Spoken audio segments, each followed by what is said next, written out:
Well, welcome back to another episode of the Run Disney Rundown. I'm your host, Lake Sprankle, and today my two co-hosts are actually not able to join us. Steve K is tied up with a soccer game, which is all good, and I believe Steve E got lost in a routine porta potty inspection. I'm not sure about that one, but that is okay because neither of them ran Princess Weekend, which is what we're talking about. So I did bring a friend in who did run Princess Weekend. Our friend Christy is coming back. Christy is from the DCO podcast and also Pack Your Pixie Dust. Christy, welcome back to the Run Disney Rundown. Thank you for having me. Absolutely. Always a pleasure. But we're just going to do a little Princess Weekend recap. We'll talk about the expo. Neither of us ran the 5K. So if anyone's in chat and has some thoughts on the 5K, please feel free to share and we will pass that along. But we'll talk about the 10K and the half marathon because we both ran the Fairy Tale Challenge. Yes, we did. Yes. I mean, you did it. It's past tense now. So. Yes. I can't even believe it. Yeah. So why don't we go ahead and start from the beginning? You actually went to the expo Thursday, the first day, pretty early as well. What was that like, especially compared to, I know you went to the marathon weekend one pretty late in the evening, and it's a pretty big difference. Vastly different. Vastly different. Standing in line in the sun for the merch. Once you get into the building for the merch, it's chaos.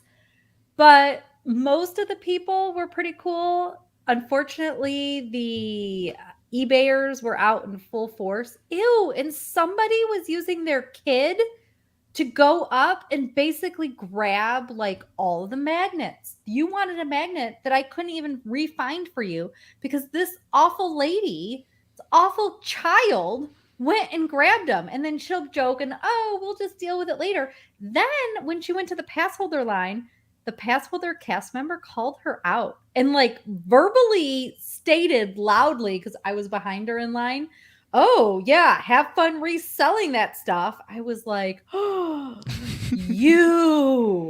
I should have taken that magnet out of her basket that she had too many of. You should have written a cast compliment for that cast member. Totally should have. I was so proud. We all were like, oh, you go. I mean, good for you. But what are they even doing anything about it? They said 2 per person, but if you're doing mobile checkout, who's checking it? Right. Anyway, I know exactly. I jumped ahead a bit, but look at, I got all excited again. There's one thing that Run Disney runners love. It's ranting about the problems of Run Disney and then talking about how much we love it. Well, for real. And like you can't do one or the other. That is true, isn't it? We did get a moment to talk to a cast member, like a person in real clothes, so some sort of supervisor. And she said that, they're monitoring this and really trying to come up with a solution. Because I said one of the things is maybe you need to start making people who have a bib, only people for the first day who have a bib and maybe one friend can come into the building. And, they said that they're definitely looking into different options because they want the runners to be able to get the merch, like the people actually doing the challenges and stuff like that. Like, I think it's very clear that regardless, they're going to sell out whether the eBay sellers buy it or not. Right. Like they statistically, when they look at how much merchandise they're making, they're looking at what did we sell last year? How many runners do we have? Okay, this is where that bottom line is where, we're not going to be putting a bunch of stuff on the discount shelves. Right. Even then, they're still making money. Exactly. And maybe they don't care. I guess that's the bottom line. They probably don't care too much. Disney, as a general rule, does care about guest experience. So I feel like they care. But at the end of the day, they're selling the merch. So do they care? Wilderness Runner 210, your sister-in-law Sister-in-law. Sister-in-law, just actually commented that she thinks that's more opportunity for a pre-sale. And she is correct. And actually, I did the pre-sale and there appears to be some benefit. So I would just say for future races, when you show up at the expo line, ask if there's a separate pre-sale line, because there appeared to maybe be a pre-sale line at some point. Like it looks like maybe they pulled it, but they didn't pull it the whole time. So they were letting some pre-sale people through. So just, I guess, something to consider. If you do the pre-sale, you're guaranteed certain items. You don't get to have any of your pass holder discounts, but you still get the items that you know you want, which is kind of what matters at this point. Yeah, we'll see with this next batch of race registrations. Basically about to start. I think Wine and Dine is this week or next week now already. It's a week from Tuesday. Okay, yeah. So next week, basically. If you're not in Club Run Disney, blah blah blah. Yeah, I don't know when it's that this happens. week then. I really should probably have that date because that's actually. I'll go through that at the end of the show. Actually, we'll talk about future race registrations because that's kind of important news. But anyways, I do think we'll see more pre-purchase options with this next set of registrations. I think some of the reason we didn't this time was because it was kind of a quick turnaround. Registration for Wine and Dine is now in March, which is where it's always been, because it's always been like the week after our anniversary. We were in Disneyland waiting for the Autopia when we signed up for Wine and Dine one year. Aw, that was happy on our anniversary honeymoon, then actually. coming up. Yeah. And I think the other time we were getting ready to board the Dream, or we were getting off the Dream. It was like the day after we got off the Dream, I think. Fun facts for you. Anyways, but because those registrations were all in the fall, and, we saw all kinds of weird... we still see all kinds of weird supply chain stuff. I think that's why we didn't see a whole lot of pre-purchase. Because I think for Princess, there was pre-purchase for like basically a week, and then that was all cut off. I got in under that week then, apparently.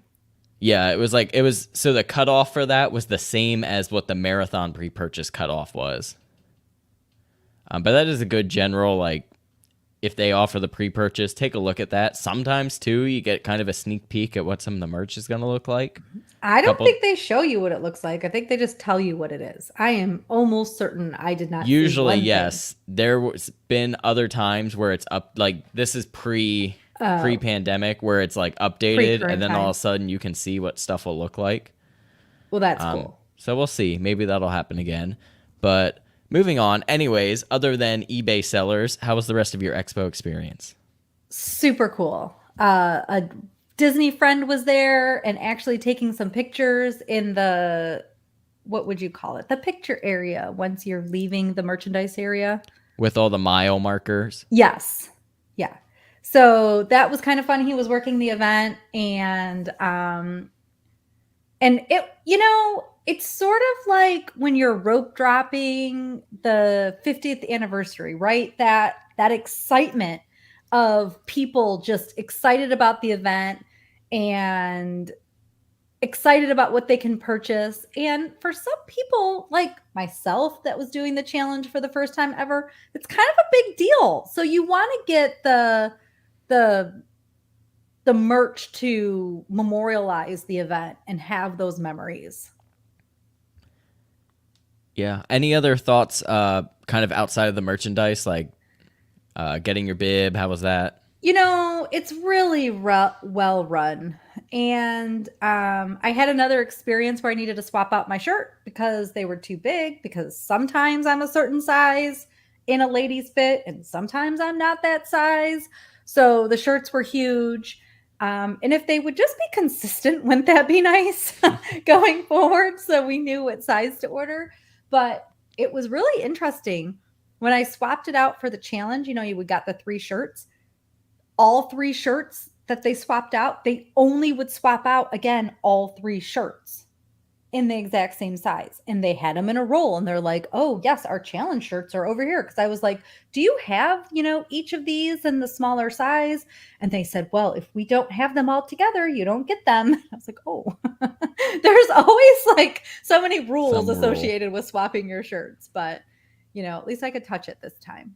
Unlike if people should go back and watch about how you couldn't touch the shirt if they were going to swap it out during marathon weekend because of COVID for some reason. Right. Even though there's no rules Right. in And Walt Disney World. Exactly.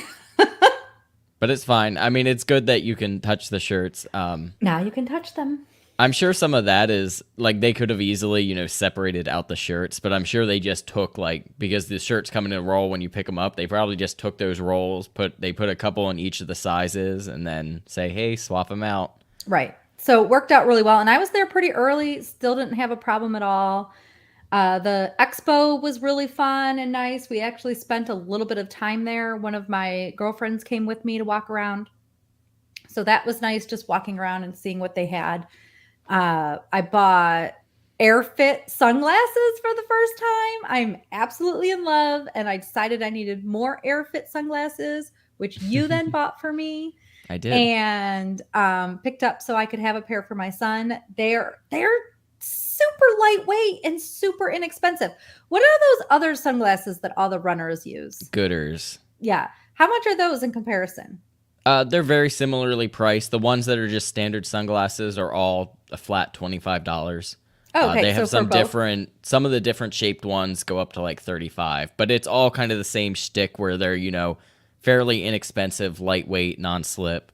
So they're both great brands. There's polarized. Yes, a which is polarized nice. sunglass to me is amazing. So it basically helps you to see when you're looking at your phone or all the times of the day. And I love them.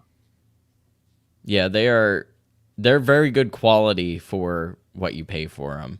Yeah. But they're still cheap enough where, if you dropped them in the ocean, you'd be like, well, $25. I mean, $25 is nothing for a sunglass, a nice pair. So I thought the expo was good. What was your expo experience? Our expo experience was very good. So we did not show up until Friday. That's just the way vacations and work fell, because if you follow along with us anywhere, we also took a cruise the day after Princess. So that basically saved a vacation day for us, not going on that Friday or not going on that Thursday. Anyways, so we got there Thursday. We got there pretty early, though. It was, I don't know, maybe 10:20, 10:30. There wasn't any sort of line to get into merchandise. First thing we did was go into merchandise, and it was busy in there. The whole place was busy, but not rope drop busy. So I had picked up magnets, or I did pick up magnets, but I picked up some pins for you. Were those pins available still when you went to the expo? I Or think to the one merch of them area? was. Okay, so just But I one. think, yeah, I know the challenge one was sold out, which was probably the one I would have cared about the most. I think the half marathon one was sold out as well. So for people listening, these pins are adorable, and I wish we had them to play a little show and tell for you, but they're like teeny tiny metal pins. And in the future, I am definitely getting, Lake is going to run off and get them. I am definitely getting teeny tiny metal pins because, oh my goodness, they're adorable. They're just so cute. So I don't have the princess ones on hand. They're actually, I just put away a year's worth of pin buying into my pin box. Oh. And they're all organized, and they go in a little Run Disney pin box. But I do have these ones on hand, if this is going to focus. There we go. Oh my God. So that ribbon is pretty long because when it's in the little pin holder, it looks so short. Yeah, they're almost equivalent. And I know people really if you're into the, are they Numos? Numies? Yeah, Nuimos. I can't say it. Yes, but my if you're son into has those, a bunch. they fit around them. Stop it. Yes, they do. But yeah, that's one of my little shadow boxes with a couple of those. We love the metal replica pins, which is funny because they used to be the worst pin. Oh. Because they didn't have the nice ribbon. They had just this weird piece of cloth attached to it, and they just weren't good quality. Yeah. And then all of a sudden, 1 year, they were just amazing. Oh, nice. Well, yeah. They're super cute. So there was some stuff sold out. As you said, you got the replica medals for us. Pretty much all the 5K stuff was gone because the race ran that day. That was all gone and out of there. They were already selling the signage for that. Oh Nice. I forgot they do that. Yeah, we have the marathon one. Oh, that's awesome. I have a question about merch because I didn't go into that tent, but I remember after the race, they did have in the parking lot one of those they one of the signs said merchandise. Merchandise.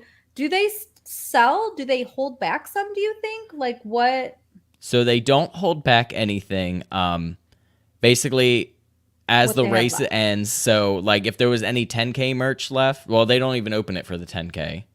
They open it after the half marathon, and sometimes that morning, because the expo Oh. ends that day before. So they move any leftover merch, which is usually very, very little. Like it's enough to sometimes fill that like little area, because that whole tent is half the beer and food, and then half is the merchandise.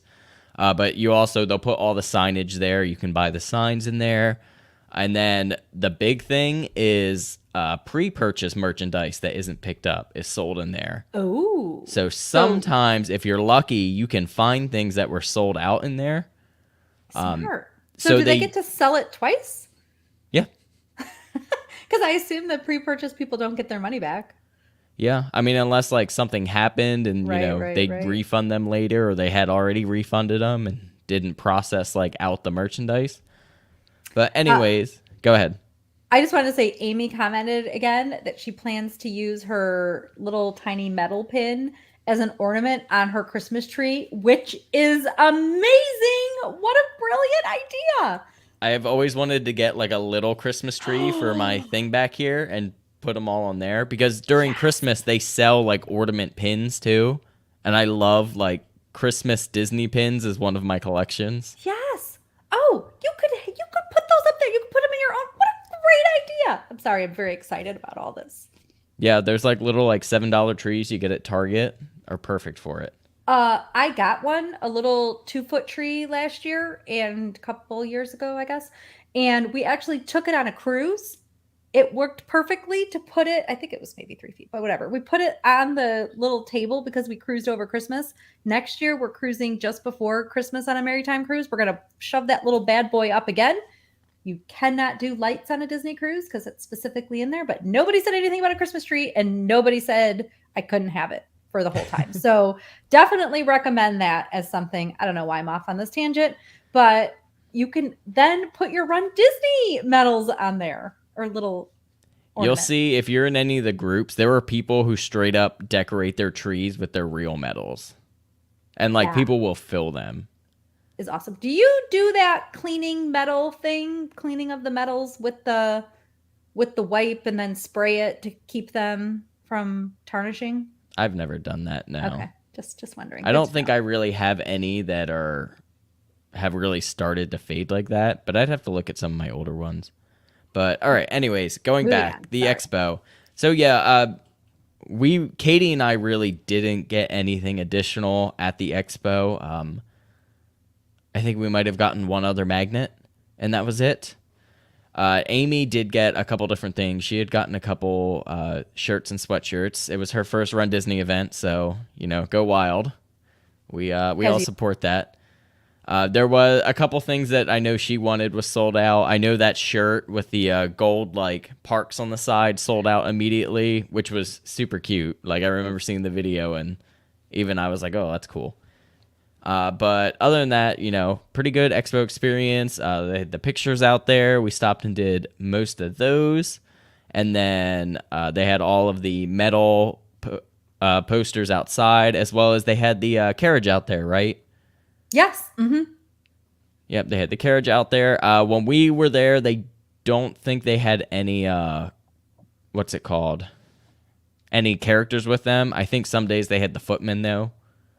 They're out with them. I don't know if they were there for you. Oh, they were not there, I don't think, when I was there. It was also 8,000 degrees when I was leaving the expo and could see that. So I was like, yeah, I'm not going over there.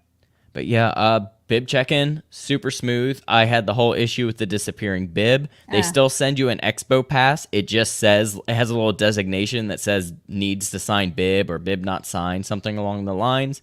And you just go in that separate line, and they have all the packets already filled out, and they basically flip you to a page and you say fill it out, bib number, name, sign here, and then you go ahead and you bring that with to do your check-in, and you go and you get your bib and all that. Super easy process. Never really much waiting or anything in there. Always very easy. From there, we went over into the expo, and I must say I was once again impressed with the size and the number of vendors, as well as some of the displays the vendors put on. Definitely very impressive.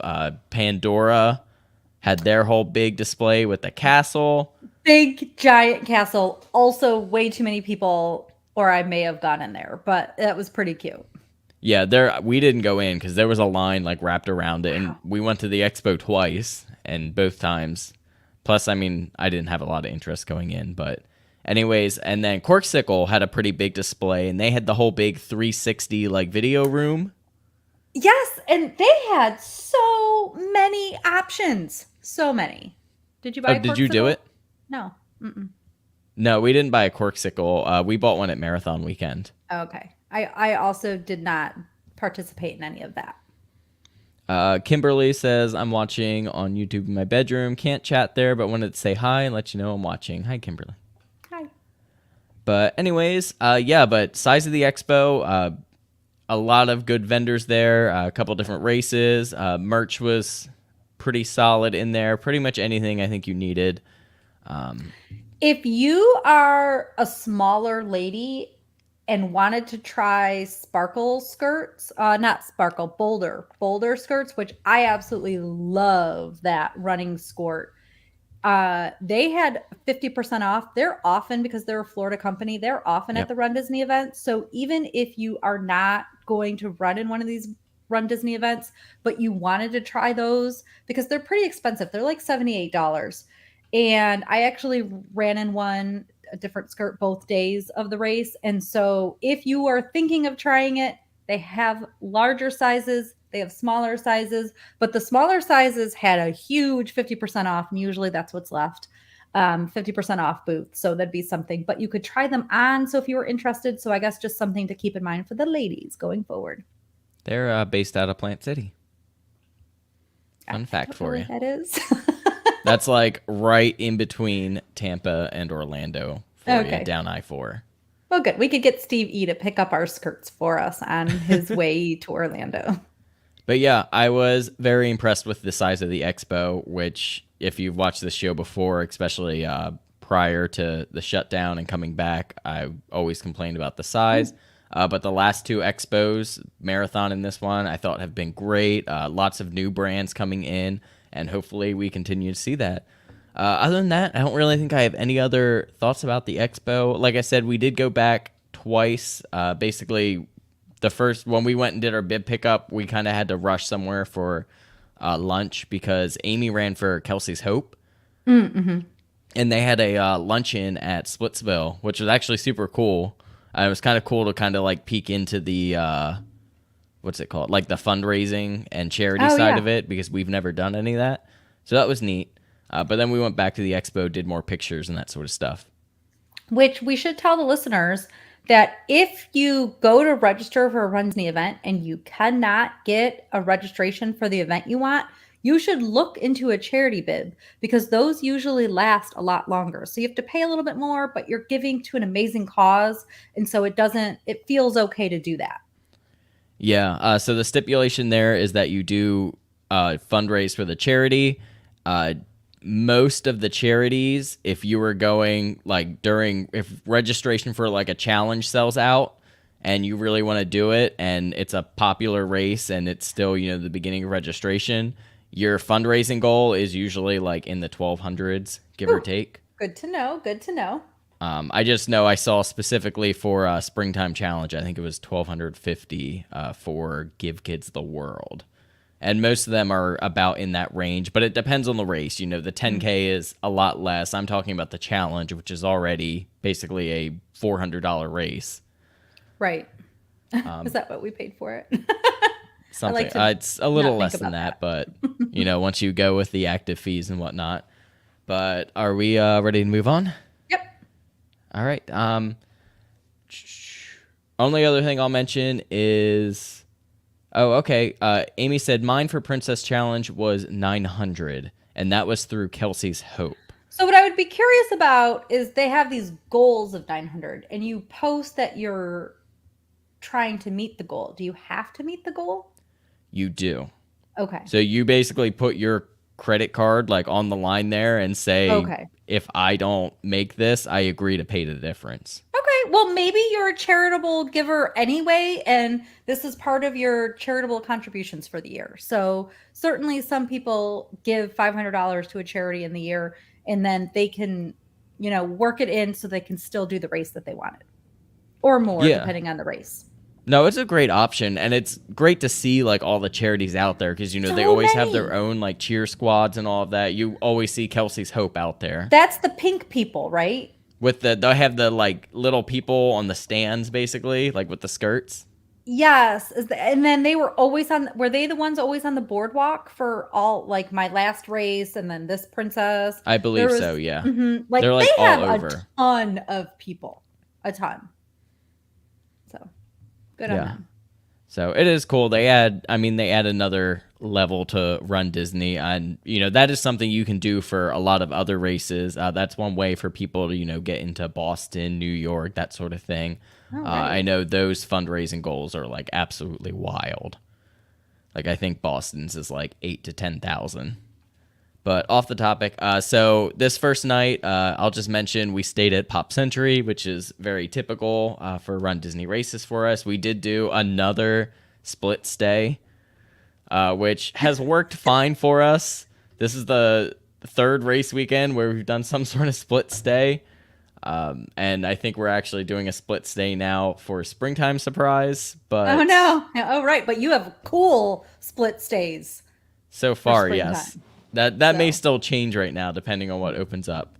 And we'll potentially do a pre-springtime show coming up here. We'll see how that goes. But yeah, so we were at Pop this first night before the 10K, and no issues there. We've stayed at Pop for many a race weekends. The busing situation always seems to be very good, very well run, plenty of buses, so we had no issues there. Getting to the 10K, we had, again, no issues with the buses, no issues with security or any of that this time, which was the only time we saw that was the 5K, which was the first time they ever did the new security, and I over think they just marathon weren't weekend. ready. Yeah. So other than that, the new security really is pretty easy. Yeah, I agree with that. I stayed at at Bay Lake. We used DVC points. I actually waitlisted, so the stay and ended up getting it just a few weeks before. So something to keep in mind for people in the future. And we stayed in a studio. I actually stayed there by myself, and my family stayed home that night. And then they came the next day to the hotel. So that was kind of fun. But also, the buses worked fine. Definitely didn't pay attention to the fact that I wasn't going to take the monorail to the race. Also, didn't know where to pick up the bus that morning. So I think all of that went fine, but I was vastly unprepared. For reference, for Bay Lake, you had to go over to the convention center at Contemporary, correct? Yes. So I was prepared to go to the Contemporary, but then I didn't know about the convention center. And then I didn't know that I was taking a bus. But I found Yes. people and found my way eventually. Yeah, so for the 10Ks, they won't run the monorail. This is talking mostly marathon and Princess Weekend for the 10K, just because those races are a slightly smaller scale. And then for the half marathon, they will.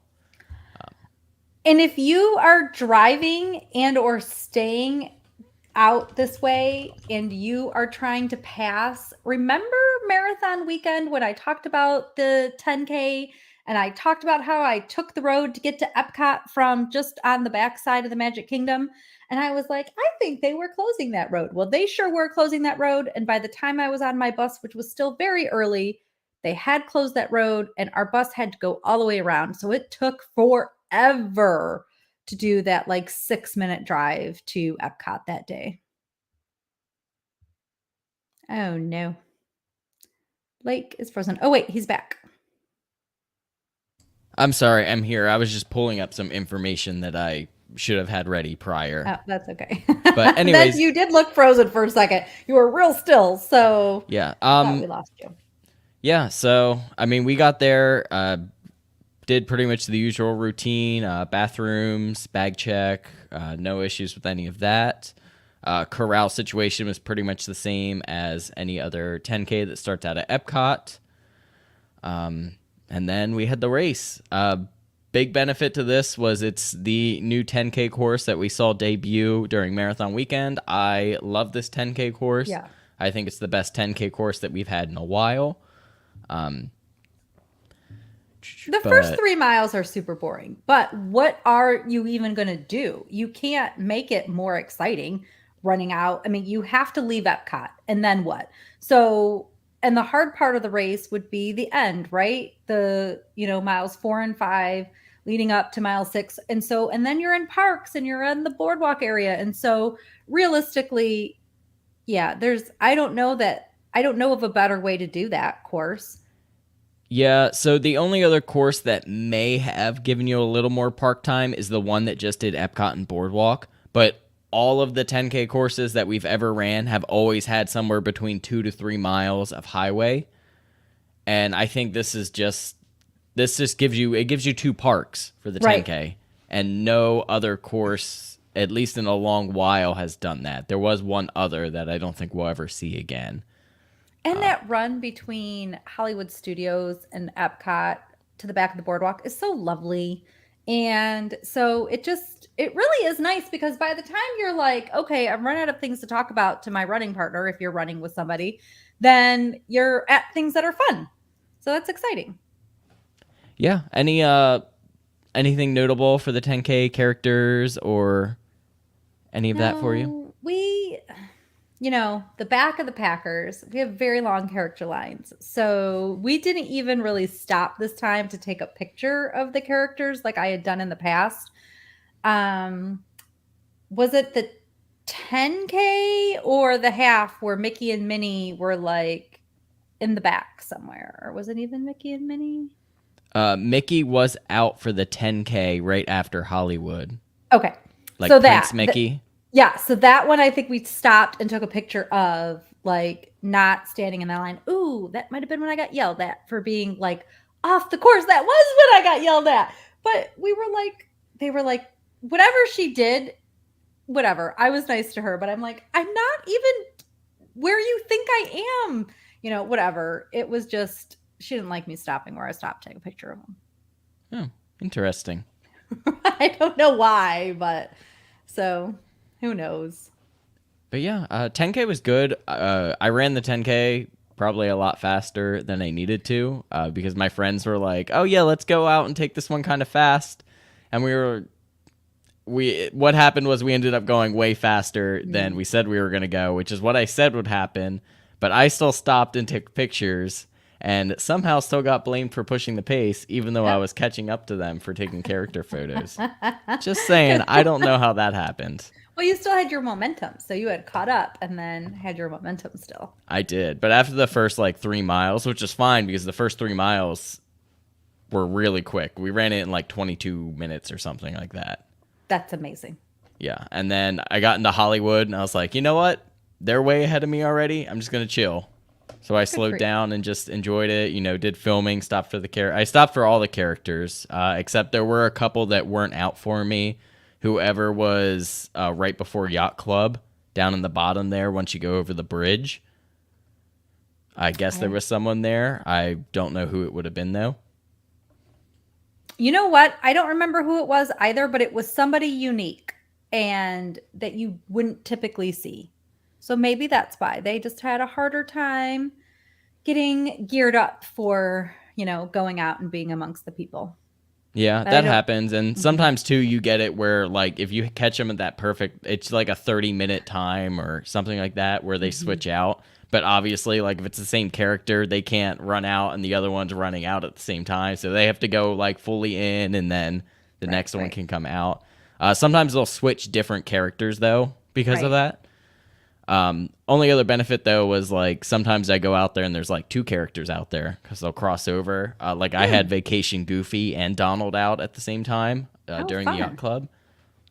Yeah, and all both this and the half marathon race video for me are out, so you can see all of my character photos and a good portion of the course there. And that's, if you're already on our YouTube channel, that's already there. If not, that's Mouse Gen.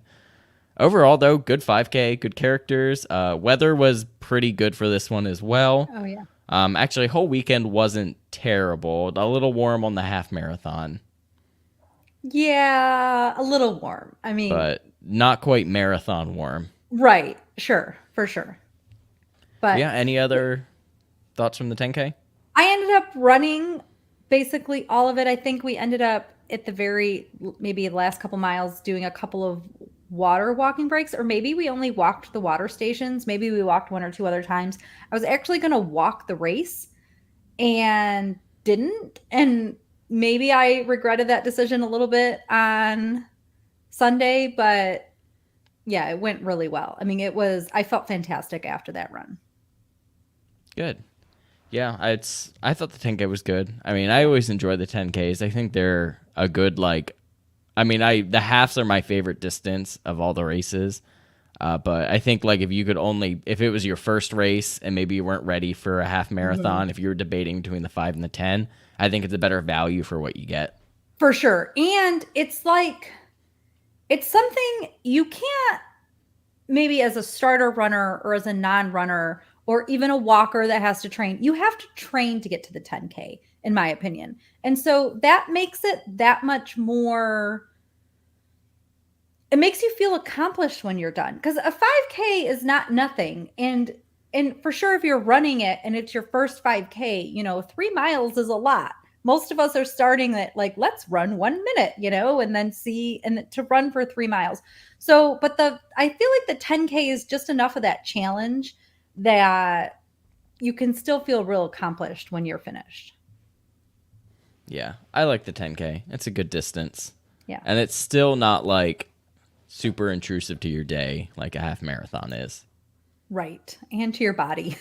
Yeah, but half marathon, or 10K, I think we chilled out at the finish.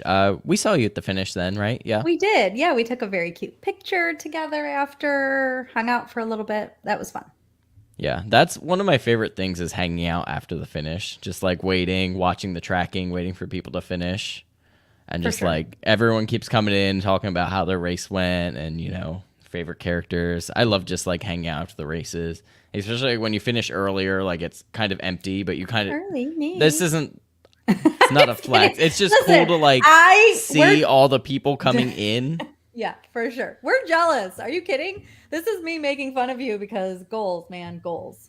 I mean, you get more value though, more course I time. do, because I have so much more time on that course than you do. Also, I will still 1,000% argue that y'all work way harder than we do, We are out there longer, doing the work longer. and it's almost always hotter. Oh my God. We'll talk about that. Yeah, shortly. that's 1,000 times harder. But rest of the 10K day, what did we do? We resort hopped, so we spent the rest of our weekend at Contemporary, and we had actually booked a garden view room, thinking that was going to be a little bit quieter, kind of out of the way there. And garden view rooms are being refurbed right now, apparently, or they were just closed for some reason. They had construction going on. So we ended up in the tower with a theme park view, which was really cool. We were up on floor 11. That's so cool. Yeah, it was cool. It was definitely a little bit loud. You could hear the fireworks at night. Luckily, they were at 8 o'clock, so it wasn't a big deal. And then you could hear Chef Mickey's still down below. That's really only going to affect you if you're doing Run Disney and you're like us and you're getting ready for bed at 6 o'clock.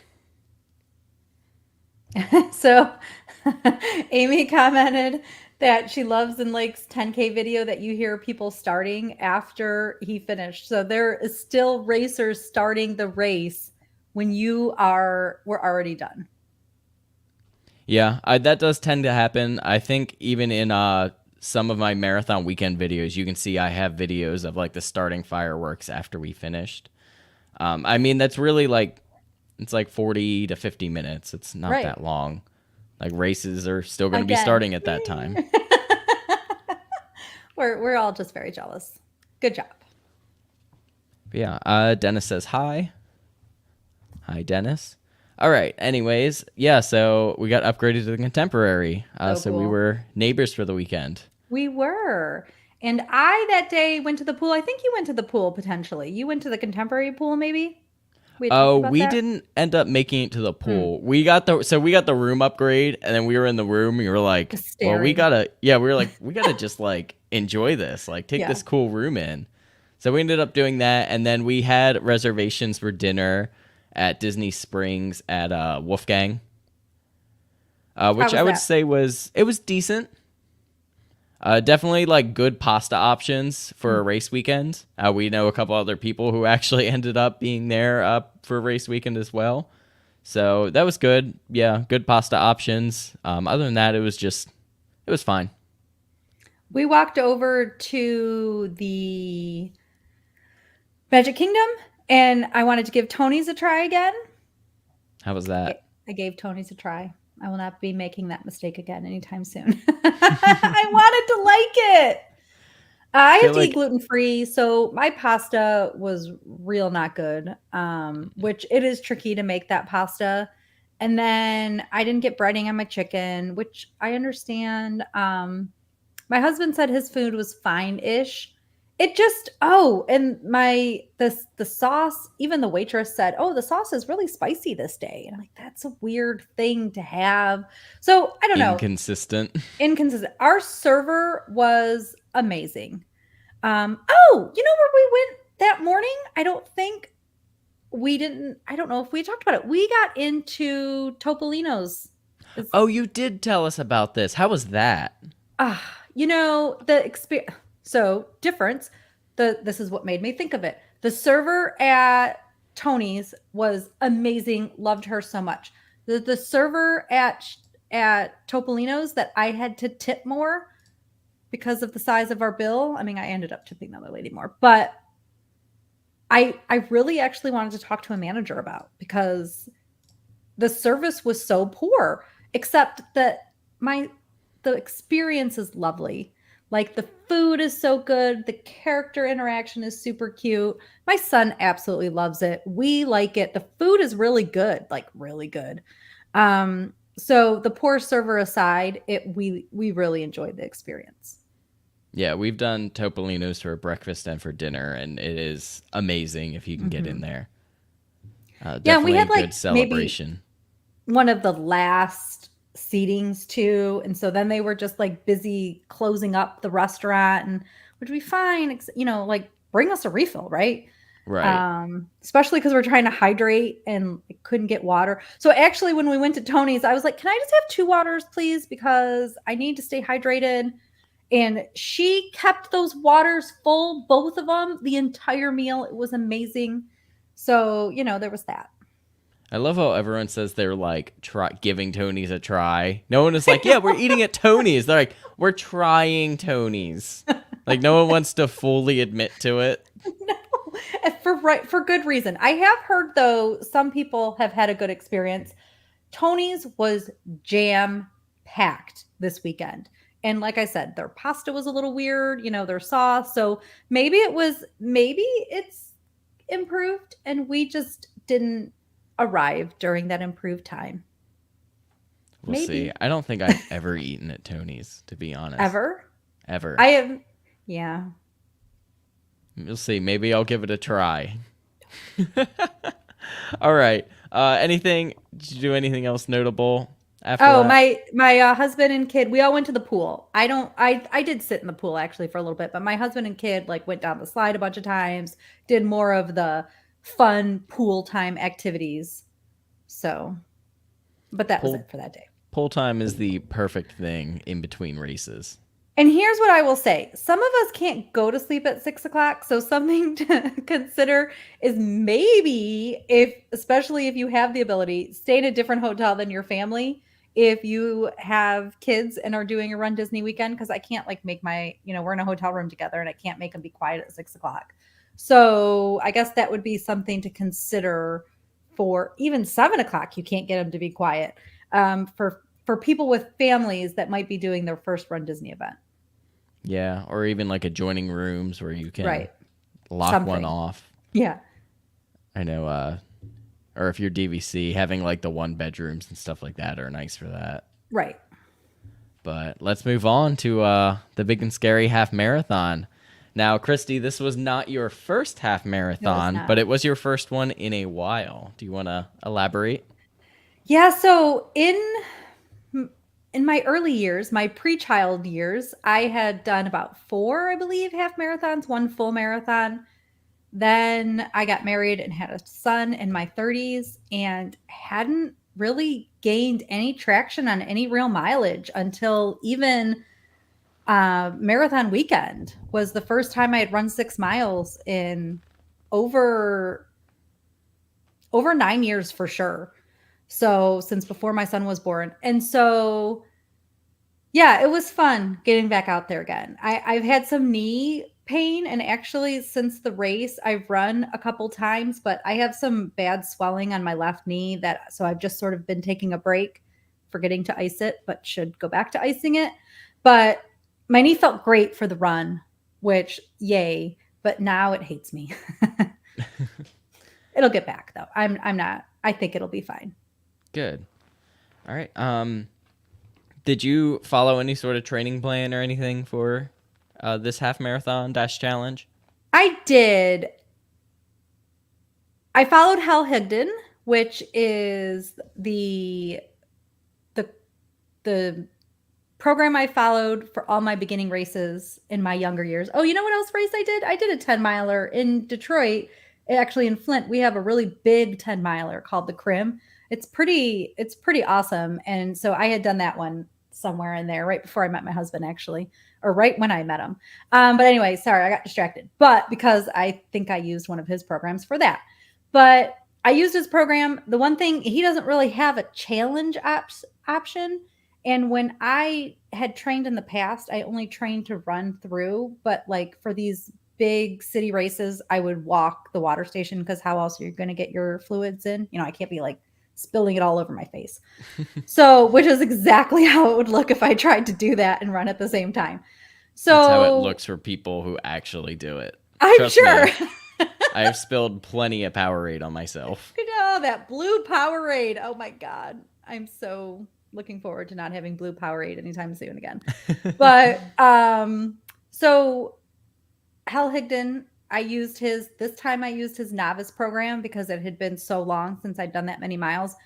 Towards the end, I did one back-to-back day, but I wish I had done more. Like, and not just like a walk or a cross train, but actually run and then actually run again. And so, and that program gets you up through mile 10. Yeah, she did send me the Hal Higdon, the novice half marathon, and I did look through it. I actually think this is a really nice, simple first half marathon plan. I would definitely recommend that if you're looking for a first one. And it's very easy if you want to, make it a little bit harder, For or if sure. you want to add a little bit more, or add back-to-backs in to get ready for a challenge. But overall, a very easy base training plan to start with. And he has an intermediate novice or something like that plan, or secondary, or maybe like second half marathon novice, whatever it is. It's still not like we're not doing fartleks in the middle of our running race training plan. And so I used that one in the past and I thought that was really good. The one thing that I like about the Jeff Galloway program is your midweek runs are like 45 minutes. And depending on if you're me and you run slow, when you have to run 4 and 5 and 6 miles, it doesn't take me 45 minutes to run, that number of miles. I don't think it ever went to 6. But so sometimes I just cut them and I was busy. So I just went to I was like, okay, I'm going to be Jeff Galloway this week and do 45 minutes, for today's run or something like that. So I felt like that was fine. The one thing I would say for me is I wish I had more of a base, like Prior a to training solid for it. base. Yes. Because I had the 2-mile base, which for me, and especially post-child, which my kid's 8.5, so it's not like I had him last week. And yay to all those mothers who did have their child 3 months ago and then are out there and 6 months ago and then are like kicking butt and running fast. That is amazing. Talk to your doctor, blah, blah, blah. But I hadn't gotten many runs past 2 to 3 miles leading up to really starting to do my 10K training for January. And I wish I would have, because the 10K was effort. And then to move into the half marathon, I wish I just would have had more. So I guess I would tell that to other first timers, or, people going out and doing it again, to give yourself more so that you can run 4 miles more comfortably before you start. Yeah, working on your base for running is really honestly more important than like even getting your long run in to a certain extent. And a lot of that comes down to, how you talked about moving some things to time base. The 20 minutes you do get in is 100% better than the 4 miles you just didn't do. Well, you're very right there. For real, you are. And just getting out there, because it's amazing too, just how much some of your runs, like I remember towards the end, I'd go out and do 4 or 5 miles and I was like, wow, I could barely do 2 like 5 months ago or whatever. I could get through 2 and I was like, whoo, that was tough. And I just did 5 and I felt great. Like that, first of all, is motivating and gives you more of that confidence. And it's just so much more helpful for these events. Absolutely. All right, let's get into the half marathon, Yeah, because we are getting lengthy. we're getting lengthy here. Yeah, and we haven't even talked about the longest race of the weekend. So half marathon, 13.1 miles. This is where we saw a lot of firsts and changes for the weekend. So as many of you know, this race started in Epcot, and you did not do the long walk out to the highway because there was a whole section of bridge that was out that you would typically run over as part of the race. So they basically they kept the same 10K start. However, they moved the corrals all around. And I don't know how this was for you compared to the 10K, but this actually worked way better for Corral 1, and I think even 2 than how the 10K is set up. Because for the 10K, Corral 1 is the furthest corral away. And then what happens is, like, an hour before the race, they move you, and everyone, like, cattles up and pushes up to try to get to the front there. But for the half marathon, our corral literally just put us to the start of, like, the starting line. So people weren't as, like, crazy about getting up and pushing up there. We were able to just kind of get there and, like, be like, all right, this is our spot. We're fine with it. I think we, like, worked our way a little bit up once it was, like, actually race time. But it wasn't all of this, push forward and move and stop and push forward and stop and push forward and stop like that. So I was actually okay with it. It is a little bit tighter because you're talking about starting on like a 2-lane road compared to like it's a 3-lane highway, basically, when you start out on the highway. So it was a little bit tighter in there, but definitely not as bad as I think people thought it would be. How was the start for you guys? So I think we should revert back for a second before we even start and talk about the problem with the Hollywood studio bus situation. I don't know if you talked to anybody about that, but I had several friends that had to drive in and park at Hollywood Studios. So because of where they started the half marathon, they couldn't let people park their cars, as many people park their cars at Epcot. So if you were driving in, you had to park at Hollywood Studios, and those buses, people were waiting over an hour for a bus. They started the race 15 minutes late, Yep. also as a result of that. And then they waited until people were already in the corral to tell them that.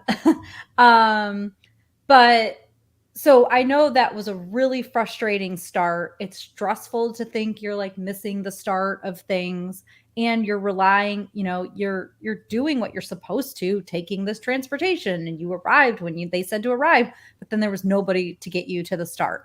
So I know that was a really frustrating start, but in terms of my corral, I didn't have any problems. So the thing about being in the middle, I was in corral 3, and the people that wanted to get to the front of the corral, they already got to the front of the corral. I'm a hang in the back. I like my space. So I never had a problem. There's people pushing up on you once you're walking to the very start, to start, but they're not like, you can make yourself a little circle if you want.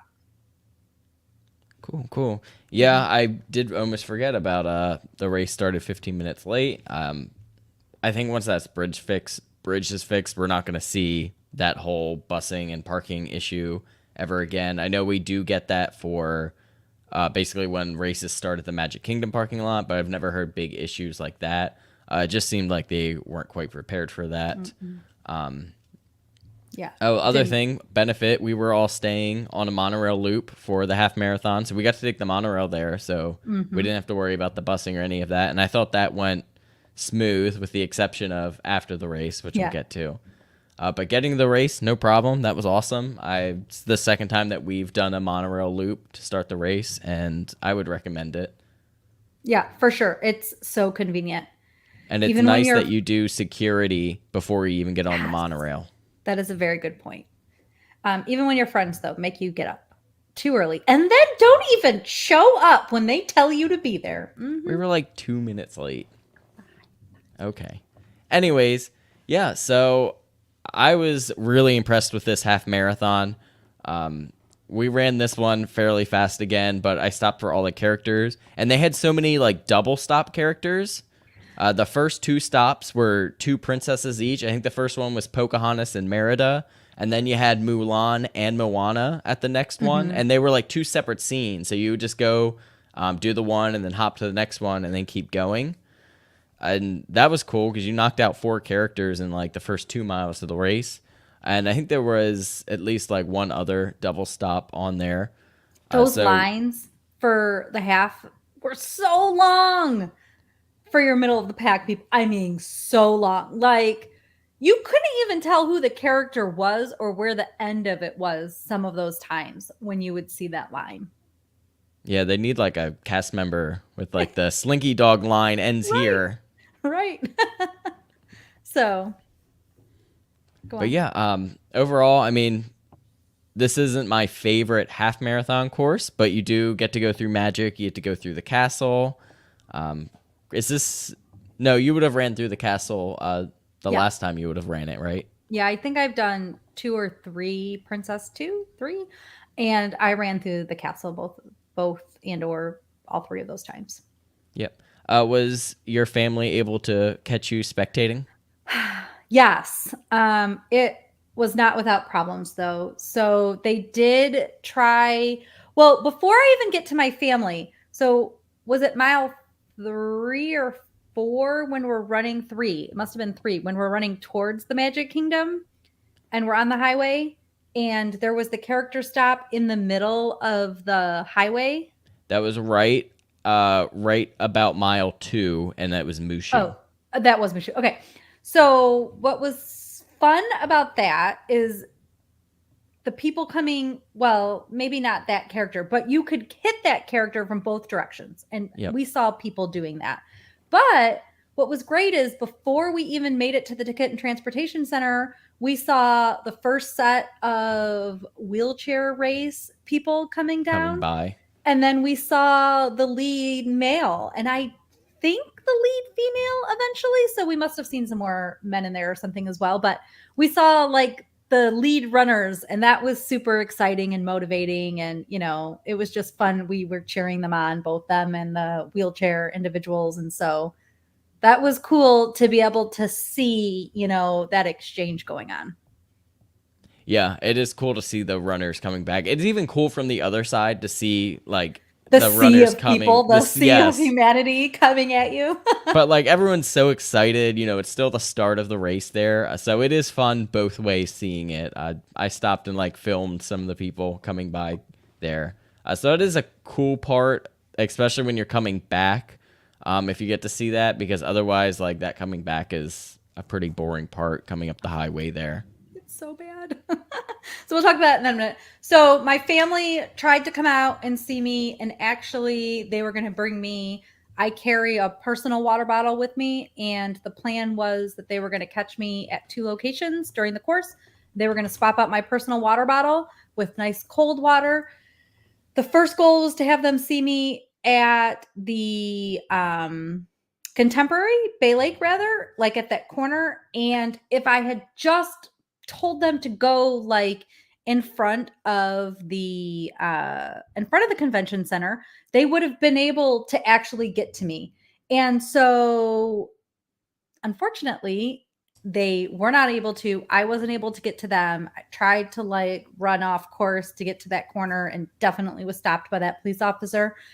And then, and I was like, the convention center people are right there on the course. You could have told this group of people that wanted to see their family. And my husband asked if he could give me something.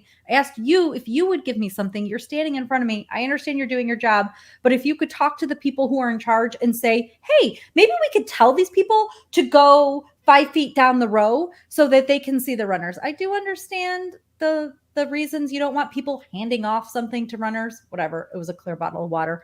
So, but you could have told them that my kid could have kissed me if he went in front of the convention center. So who woke up at like 5 a.m. Right. So that's my rant for that moment. The second time that I saw him was over in front of the Poly, another area that they couldn't really get to me. At that point, I could run across the road, see them, wave to my son a little bit closer, and get that much closer to him. And we did exchange my water bottle at that point. But I definitely had to cross the road I wasn't supposed to, so I hurried up and ran back. Yeah, they definitely sometimes make it harder than it needs to be. But Matt McGuire asked best locations for family to spectate. So if you're staying at Bay Lake or the Contemporary, go down, pass towards the Contemporary, because there were people, kind of along the course right there. So yeah, if you were by the convention center area, you could have been right on the course. The Ticket and Transportation Center is another location that there was a lot of people that you could be pretty close. I don't think you could have passed something to somebody. Yeah, you could have. Oh, you could have? Okay, I couldn't remember. Yeah, you're right there. That's one of the like designated areas where there's basically active transportation to, because you can take the monorail, and then you can also then take the monorail to Magic Kingdom, I think before 7 a.m., and you can spectate on Main Street. Is a spot. And in the past, when I ran it, my husband actually did see me on Main Street. That was not a place we were going to take my son for this particular race. It's real packed. Awesome, amazing probably to be in that energy. Amazing as a runner to run through it. But that is another location just right down Main Street. But you're like real cozy with the people next to you.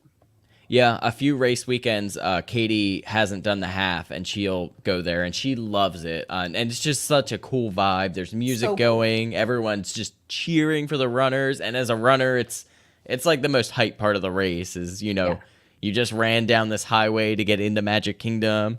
And then, there's just all these lights, and you're running down towards the castle. It's like, why you do Run Disney is, that moment there. For sure. Running through the castle. That's it. There was a lot of Magic Kingdom time. I don't remember that from years in the past, like running, especially like that back area, maybe. And it's possible it's been, 10 years at least, I think, since I've done my last Run Disney race. And there was a good amount of Magic Kingdom time. I enjoyed it. Yeah, you do. So you hit mile 5 right in the middle of Main Street there. And then you hit mile 6, literally right after where the Villains Float character was. It's in the middle of the water stop. So you get almost a whole mile in Magic Kingdom. And you get to see a lot of the park, too. A lot of the park. And there's good bathrooms. We hit the bathrooms over in Adventureland. And so really like that. Another location, Matt, to have your family go or for you to go is the Grand Floridian. So... yeah. I would say I sent my family to the Poly. That didn't work out so well. But the Grand Floridian, you were right there again on the course. In the before times and in the future times, you would be able to go to the Polynesian, and usually you can cross the road and be on that golf course. I don't know what's going to happen and where they're going to put that hotel that they're putting up somewhere over there. So that might affect things. But right now, all of that was completely blocked off, except for the water station that was over there. And there was a charity or something that could make it back in there. But other than that, I don't think that anybody was really along the golf course. Yeah, no, not really. But yeah, Grand Floridian. If you are running Wine and Dine and we don't know what the course is going to look like for springtime. But I'm going to imagine that you're going to run Hollywood and Epcot, so you're going to run that back path there. So for those races, an Epcot resort is really nice because typically you can walk right out of your room and see the race, and that's And still like true for the 10Ks as well. you are right there, like easy. You can high five everybody. There's nothing Yep, blocking you're you on the because it's not, course. yeah, there's not a main road that they're needing to protect people at. Yeah. I know for the marathon specifically, people were also going to Coronado as well, but that's only Oh. going to be marathon specific. Mile 12 of the half marathon also like right up where the Epcot Oh, the bus bus stations. corral, yeah, the bus stations. That was another spot that I actually saw my family again at that time.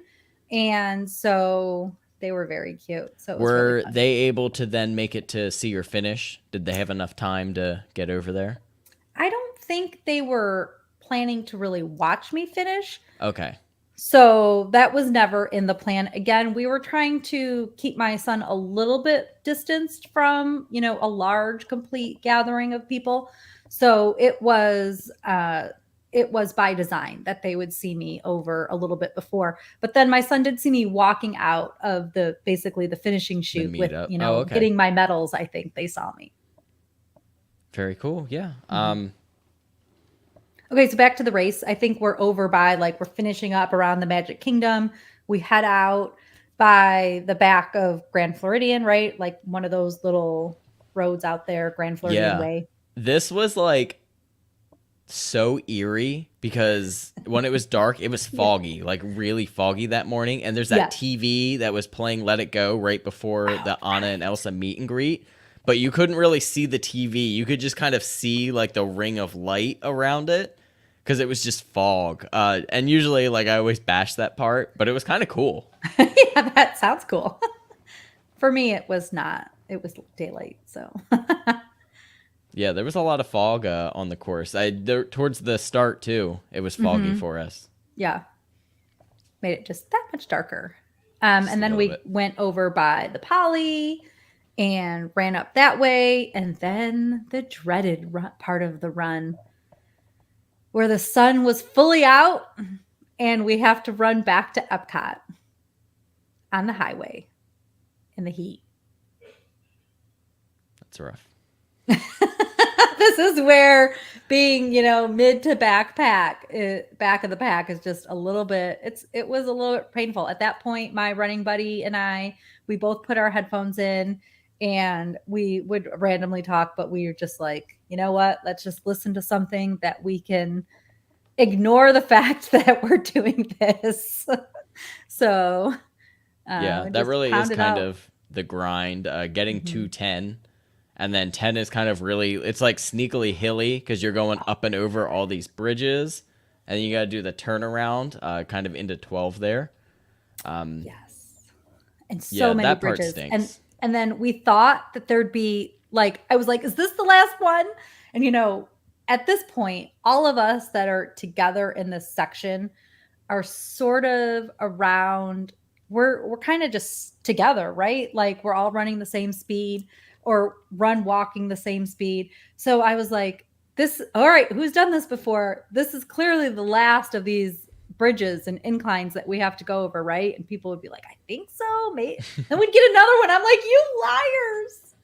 So I remember that from 10 years ago, and it was traumatizing again this time. All because you're so tired. And after doing both races, right around mile 8, I really started to feel my legs a bit. And just, even my core is what hurt the most a couple days after that. I really need to work on my core strength.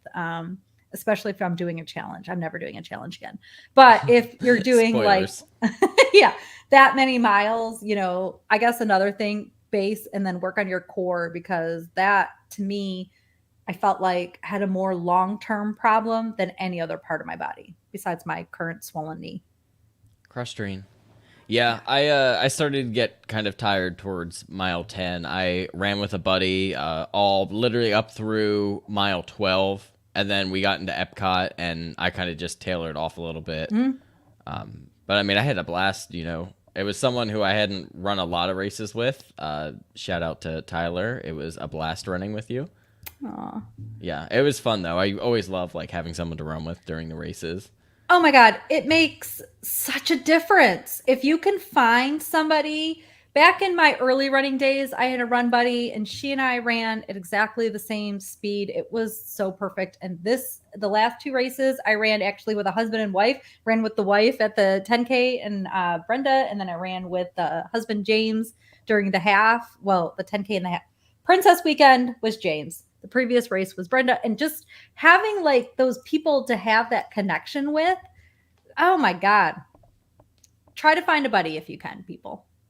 Yeah, it definitely does enhance the experience for sure. But if you don't, like I said, if you're in the front of the pack, all the front of the pack people, you're all together, probably not talking to each other because you're going way too fast. And then us back of the pack people, we can still like joke with each other, and people would joke, and many people were on a run walk schedule together, or if they were just running, like you have people to make fun of things and like share the experience with, even if you don't come into the race with somebody. Yeah, that's typically even like, even the people who didn't run together, we all still, finish, 15, 20 minutes within each other. So, you still meet up with everyone kind of right in that finish area. So I think we literally all had met up by the time we got past the challenge medals there. But anything special about inside of Epcot for you? I was tired and we ended up having to do a lot of walking, a lot more. Like my body was like, okay, it's hot. We're done now. So I guess that really, and we had started, cause I made a pact when I was training that I will run the last 0.2 or like, the end. And so when we started running again, I was like, God, I should have started this earlier. I wasn't quite as done as I thought I was. And so maybe that's just something for other people. But honestly, I loved it. It was real crowded. It was hot. And I was proud of myself. I will You say. should be. Thank I you. will note, one thing about being like front of the pack is you tend to get like some pretty cool pictures because there's not a little around. And there was this one photographer, still very early on in the race, and he was so into it. He wasn't in the little tent. He was like in the middle of the course. Oh And my God. he was like Dutch angling his camera. And I think I posted the picture on our Instagram. It's the picture with Journey into Imagination, but it's also like perfectly framed in all these photos he got. And I wish like I had, been able to catch his name and like give him a compliment because he was so into it. And they ended up being really cool pictures because of it too. That's so cool. That's so cool. And really the photographers were so great on the course. And for people that are going to run a future event, the photographers are always in a little green tents and they mostly come out once it's daytime. I don't know. I mean, they must come out. They're like out Magic Kingdom. So, because I guess they're still out in the dark for you guys, but for us, it was daytime. So, Yeah, so they're never like they're not on the highways, but they're always going to be in any sort of like in park time. There's tons in Magic Kingdom. There was a bunch in Epcot. They have them at the finish line, and then they'll have like sometimes they'll put them. If you run by a resort, not necessarily for this race, but for the 10K, they had them out at the yacht club area.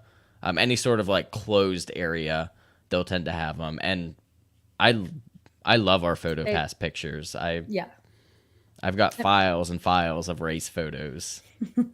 It's just great that they're out there doing it and they really try really hard. So, but yeah, and then you get to go and do the finish. Finish is always hype.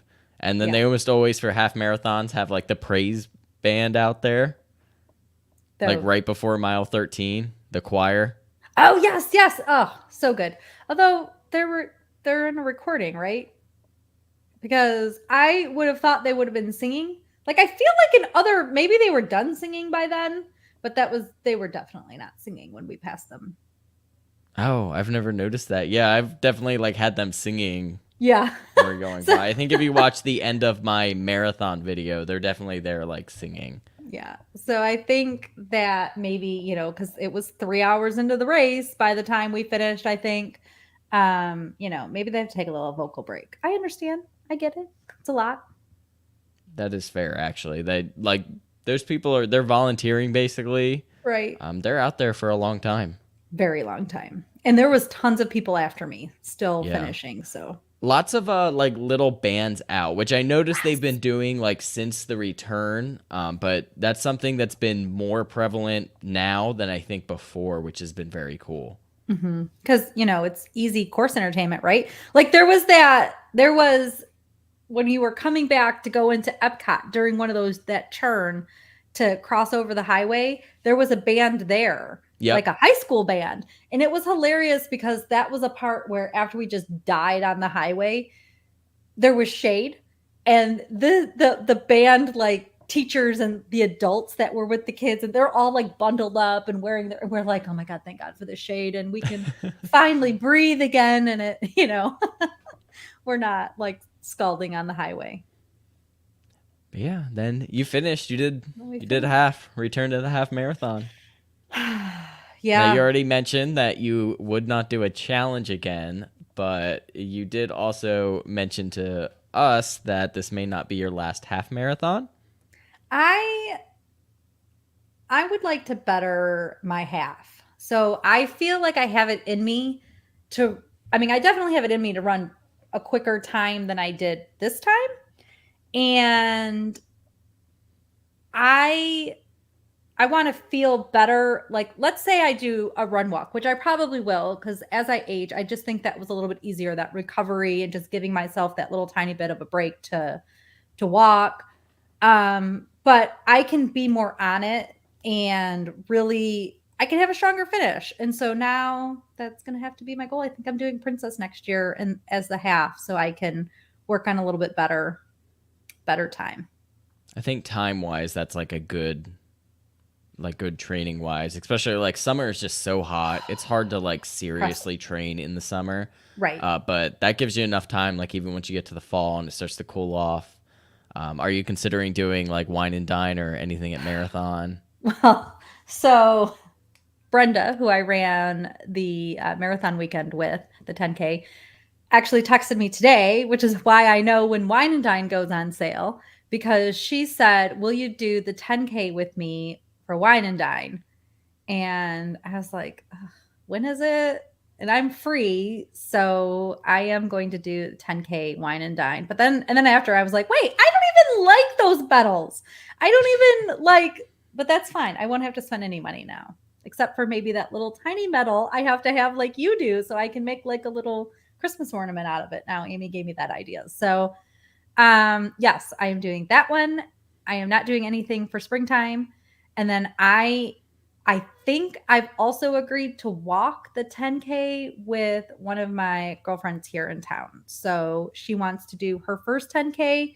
She can't run. She walks real fast. She's got to slow down. I can't walk I can run, but I can't walk as fast, I don't think, as she can without like injuring my body. So I think that is what we're doing for marathon weekend. So I went from, I don't know if I'm ever doing Run Disney again, to doing just about every event. Yeah, that's how it happens. Mm-hmm. That is how it happens. And it's funny because we always like we contemplate, we're like, maybe we're not gonna do, this race weekend. And then we were talking about how we wish we had done a wine and dine like 5 years ago. We're like, we should have done it. Why didn't we do it? Yeah. We're so dumb. The FOMO sets in too, because all your friends come in, like, and That's Steve what it from, is. Yep. yeah, DCL podcast, you have a whole bunch of friends that come in that are outside too of our, current circle now. And it really is super cool to like make all these Disney running friends and getting to see them out there. And yeah, Seeing the pretty people special. is like the biggest thing that I'm excited for. And it's funny because like sometimes I'll know like, oh, this person's definitely there and that person is definitely going to be there. And then we'll show up and there'll be like three other people who'll be like, I didn't know you were like that happened this time. Yeah. Um, Yeah. I just didn't know that there were people who were going to be there who were there. And there we all were having a good time. It's so cool. And something to keep in mind, Disney, for especially the new runners, there's people watching potentially that are going to do their first 5K. And I don't know if you remember, I remember very specifically my first ever running 5K, or even if it's your first time going to be walking it, because, you don't typically walk that many miles in a row. Um, these are distances to be proud of. If you think of how many steps you typically take in a day and how many you take after one of these events. So, and Disney does such a good job. And so what a magical place, right? To accomplish some of your goals. Yeah, for sure. Is there anything else you want to hit kind of like at the post race, like still? Yeah, really quick. I did get a little sick after my race. You guys actually helped me. Um, Yeah, shout I out to Amy too. Oh, huge shout out. She like brought snacks out of her pants basically, and just everybody was like, "Here's some water," and I felt like I was going to pass out. And we were standing like in the middle of the concrete, and then I was worried cuz my son was there, and then I went to you, Lake, at first because you have so much running knowledge, and you're like, "Oh, let's talk to Amy." You guys were so helpful. But I guess it's just something to be mindful of, is really paying attention to your body. A friend of mine over marathon weekend, also for the marathon, had done dopey. She actually did pass out at the finish line. She was at the finish line. I think she was standing in line to take a picture, and woke up on a person basically. Um, so just be really conscious of your body and fueling your body as well. I have had hydration issues leading up to even trying to build my mileage again, which was one of the reasons I wasn't successful in building. I'm like probably the only person on the planet that has to drink liquids for a 3 mile or 2 mile run. But I like have a hydration problem. And so I've just decided to recognize that now, and hydrate. So I don't know what it was, but you guys gave me some sugar and I drank some water, and then I eventually drank a little bit more, I think Powerade, and I think I ate a bar or two, and I just fine. You guys got me seated. You made me sit down. I don't know how to make that past tense, but that really, so just keep track of your body and pay attention to that at the end. Maybe don't, because people celebrate, and if you're a newer runner, don't have the alcohol at the end that you can people pick up some people during marathon weekend will grab the tequila or whatever, grab that margarita, because for the back of the Packers, all the park is open when you're finished. So don't do that, maybe just until you figure out what your body is okay with, so that you don't get yourself in a compromising position. Yeah, that's good advice, because you do, and you see all the medical people there at the finish and basically going all the way up that line, because it does happen. People, finish and they do all this exertion, and then their heart rate starts to settle and their body is like, oh, I can't do this anymore. Right. Yeah. So just be conscious of that.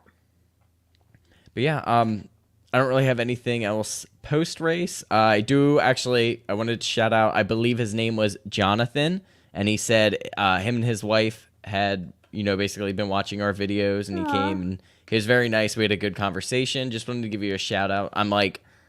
I'm pretty sure it was Jonathan. I do apologize. This is like 3 weeks ago now. Right. Because you went on a cruise. You had to deal with me being sick after the thing. So you've had a lot on your mind. Just kidding. But yeah, but we do always appreciate people coming up and saying hi. We did have an issue getting back to the resort, which I'm going to chalk it up to, being a fluke. But, it happens. Monorails being monorails, the monorail went down. And then we tried to get an Uber to get back.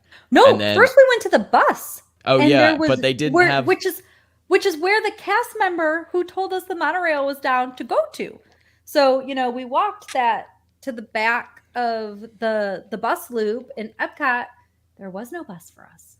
There's no bus signage for Contemporary, because it says take the monorail. Mm-hmm. And there was no cast member there. Like, this all had just happened fresh. But so we did, though, for like 5 minutes still in that bus corral area, and still nobody showed up. Like, somebody told us to go there. It had been over 5 minutes of us standing there. People were in front of us, and yet there still was nobody there.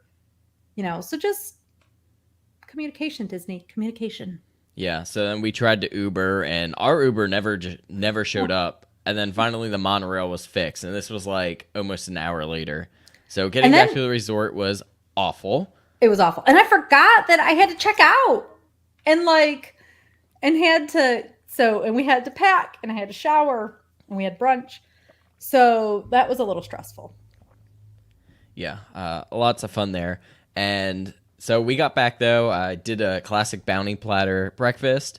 And one thing that we did, because we were there with our sister-in-law, Amy, she doesn't get to go and do the parks all that often like we did. So her and I went into the park. Katie needed to take a rest, which was totally fine. So she went and took a nap. And we went into Magic Kingdom, and we actually did like Genie Plus. We rode rides. I forgot that you did Genie Plus. One thing I did do that was actually probably more fun than it should have been, when Amy was going to get her picture taken with Mickey, I sat on one of the benches on Main Street and just like waved congratulations to runners and just like looked at all the runners coming in with their medals, and that was the blast, just like sitting there and chatting with people. I had a lot of fun doing that. There's a lot of energy in the park with all the like racers and everyone who had just finished. Everyone's got their shirts, their medals. The whole hub is just like people taking medal pictures. And then we ended up having dinner in the same restaurant at the same time. We were all at Satu'li Canteen, which Skipper Canteen. Skipper Canteen. I mean, it starts not with an Satu'li. S, so it's been it's late now. It's way past our bedtimes. It but is, yeah. Yeah, so like Lake posted a picture while I was waiting for my table, I think I was waiting still, and it was of Skipper Canteen, and I'm like, wait, are you here now? Yes. So we got sat, and I went over and I got to talk to them for like 10 minutes or something. We had some of the same dishes ordered at his table and my table, so that was fun. And then we met up briefly after, and you took the most amazing pictures of me with my medals in the hub. It was so cool. Those pictures are so fantastic. And then one of my son and I. So I really like the one with you and your son. He's just like so excited. For context, I gave him my 10K medal to hold because he wanted to hold a medal. So I was like, yeah, here you go. And it's just the most adorable picture. Yeah. So thank you very much. So now Lake is responsible for taking pictures of me going forward forever. Yep. For the record, I am not a professional photographer. I do happen to own a fairly nice camera, though.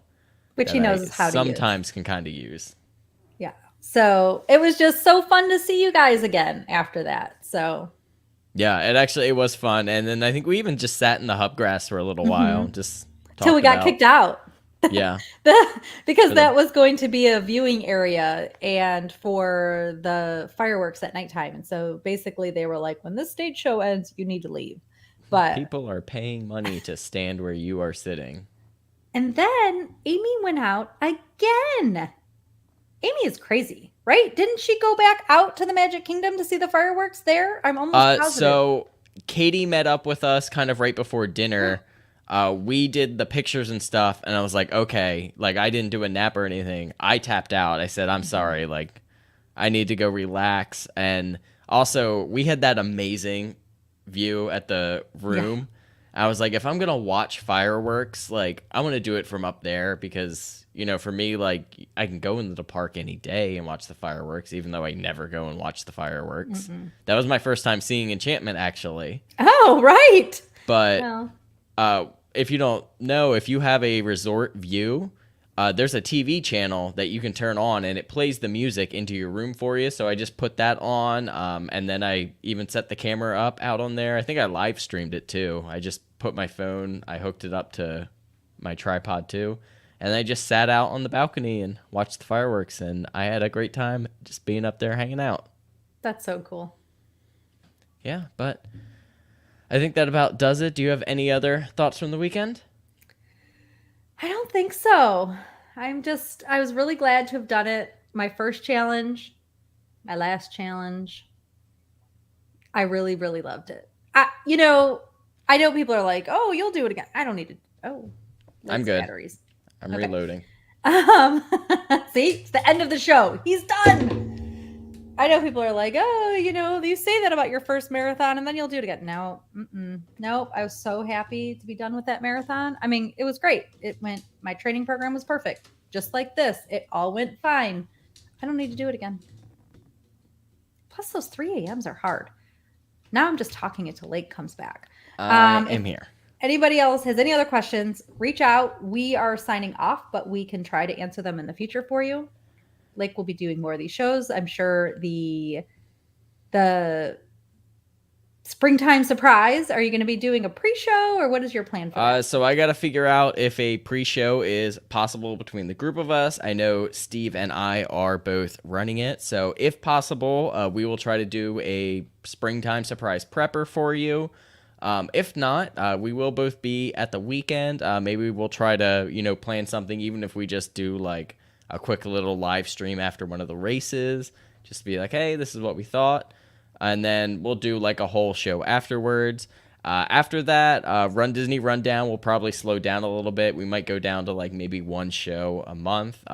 This podcast show that we're doing, little collab, is really just for fun. We're not trying to make this like any sort of large portion of work, so it's kind of whatever we want to do. But I think in the summer we'll kind of switch to talking about like training and kind of some other like more running general topics as well. If you have any ideas for what you'd like to hear, please drop them in the comments or shoot us a message.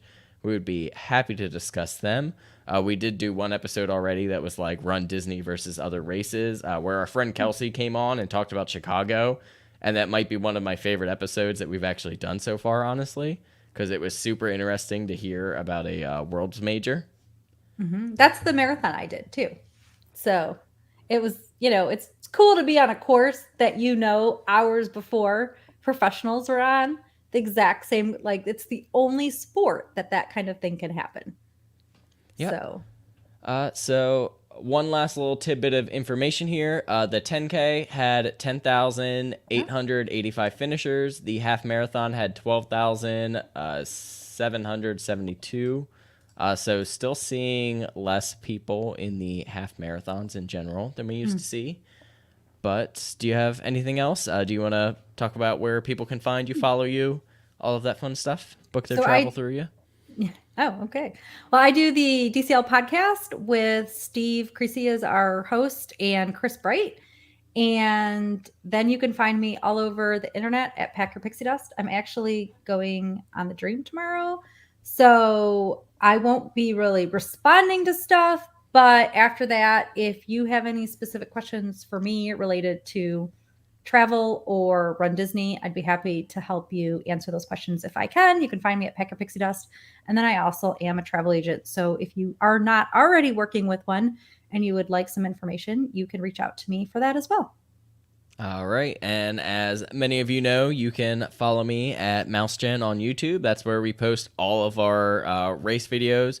We already have our half marathon and 10K video out for Princess, so you can see the courses, see the characters, follow along the race, put it on when you run on the treadmill, all of that fun stuff. I am working on the expo and then a general vlog video. And then we also have all sorts of other videos. I have a whole vlog series coming out on our cruise, which should be a super awesome video series. So make sure to subscribe there. You can also follow us on Instagram at mouse.gen and Facebook at mousegen. But that's going to do it. Thank you all so much for watching. We hope you guys enjoyed this episode. This has been episode 6 of the Run Disney Rundown, and we'll see you next time. Bye, guys. Bye. I probably should have planned the outro here. Apparently. Bye again. Still bye. Hold up. I got to figure out how to make the outro video go. Just kidding. Just joking. Steve, how do we end this? Oh, no. I did not plan for this. We are here forever. I got it.